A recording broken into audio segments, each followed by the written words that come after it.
Also, Colum, what are the expectations from this trip? Well, first things we should say is that everybody is trying really hard to keep the expectations as low as possible. Blinken, including the US State Department, also trying to make sure that people don't expect too much from this going forward. But there's quite a lot at stake here, obviously. Very, very important. As Heidi mentioned, the most senior U.S. official to visit in 5 years, and at a time when China-U.S. relations seem to be at new lows. Right. You know, this was meant to happen months ago, but then, of course, we had the balloon incident, which set back the talks for a very long period of time. But the key thing here, of course, is that there's a very narrow window of opportunity for both sides to actually sort of get a relationship back on track.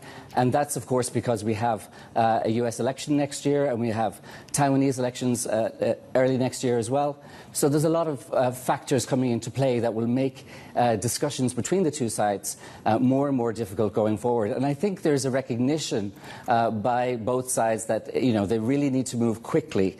So while on the one hand, they're really trying to control expectations, and there's a lot of posturing going on in the days leading up to the meeting. So we had a Qinggang statement after the call with Blinken last night, sort of, you know, chiding the US and telling them to show more respect. So, you know, in the lead up to this, there's a lot of posturing going on. But I think it's very clear that the stakes are quite high. The window of opportunity to improve ties is very narrow. And there's also a very real threat here. And we're not really talking about improving ties in the abstract. I think a lot of people are very, very conscious of the fact that there has been a lot of tension, especially in the Taiwan Strait, with sort of ships and also aircraft coming into very, very close contact. And there isn't really an efficient and effective way for the two sides to communicate around such incidents, which means that, of course, that, you know, as these incidents increase, the possibility for conflict becomes very real.